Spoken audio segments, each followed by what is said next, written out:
warahmatullahi wabarakatuh. First of all, I'd like to thank to my Almighty God, Allah Subhanahu wa Ta'ala, who has been given us the mercy and blessing so we can attend and gather in this place in good condition and happy situation. Secondly, may the salat and salam also be given to our Prophet Muhammad Sallallahu Alaihi Wasallam by saying Allahumma salli ala Sayyidina Muhammad wa ala ali Sayyidina Muhammad, who always gives goodness in this world. And last but not least, I'd like to thank the judges and the master of ceremony for giving me this very special opportunity to compete in this contest. Good night, ladies and gentlemen. It's an honor to have the opportunity to address such a distinguished audience. So before I start to deliver my speech, let me introduce myself first. My name is Hanisa Siregar. I'm from Ar-Rasyid Islamic Boarding School, Labuhan Batu, North Sumatra. The single more important thing that I want to share with you today is about how to be the role of Islamic students in developing nations.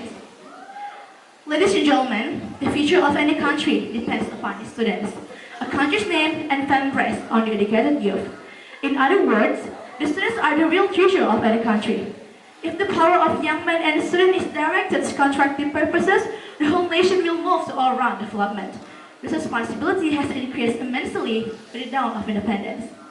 Previously, we have known that people can make their nation great by thinking, dreaming, and also achieving.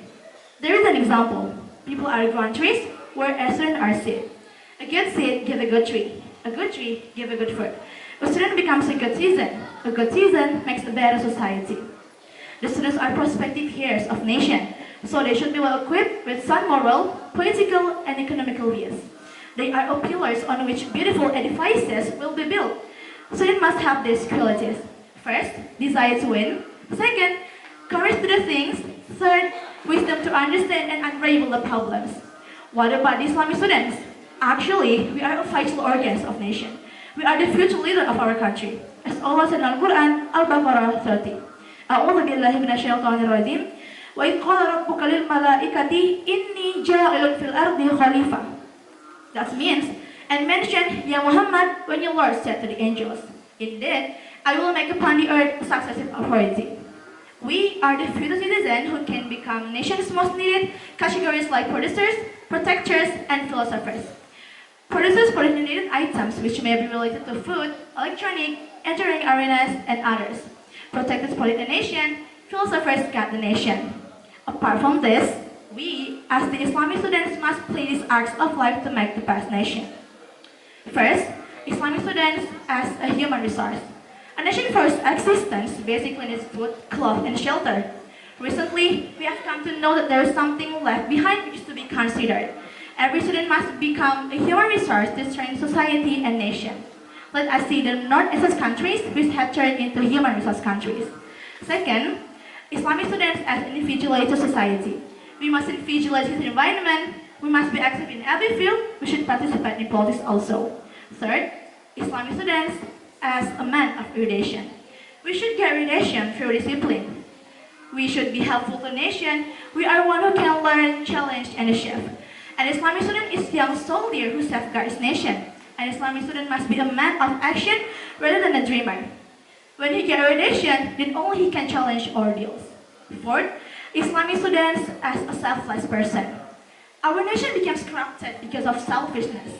There is no justice without God. This should be revoked. For every innovation, real person behind it should be honored. We must be selfless and lead other students. This forms a group can lead to be a better society which gives best nation. Fifth, Islamic students as a bridge.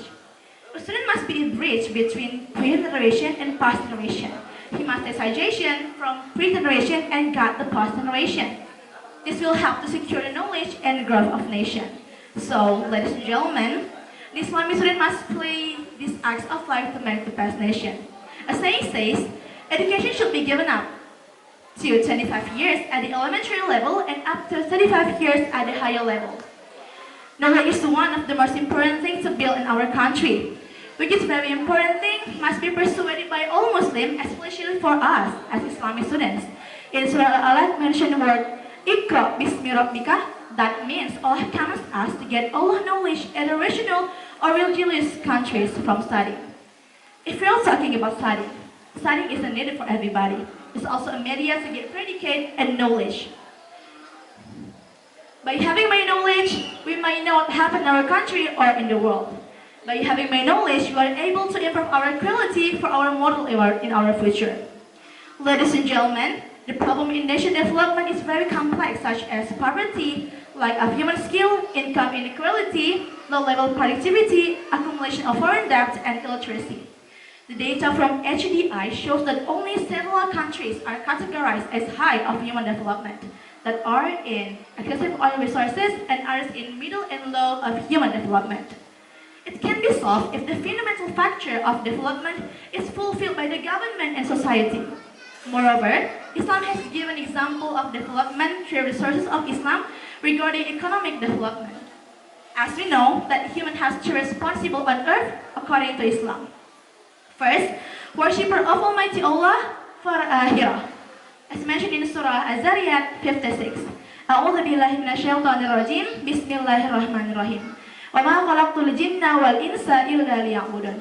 I have not created mankind and jinn except to worship me.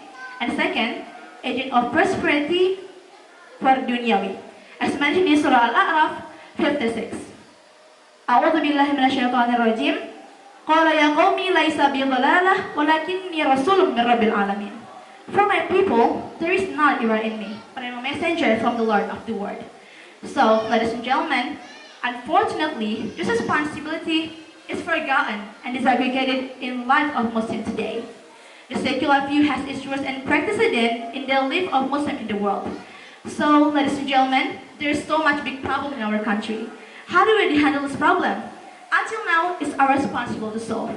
So yeah, I think that's all my speech. I hope that my speech can be useful for all of us.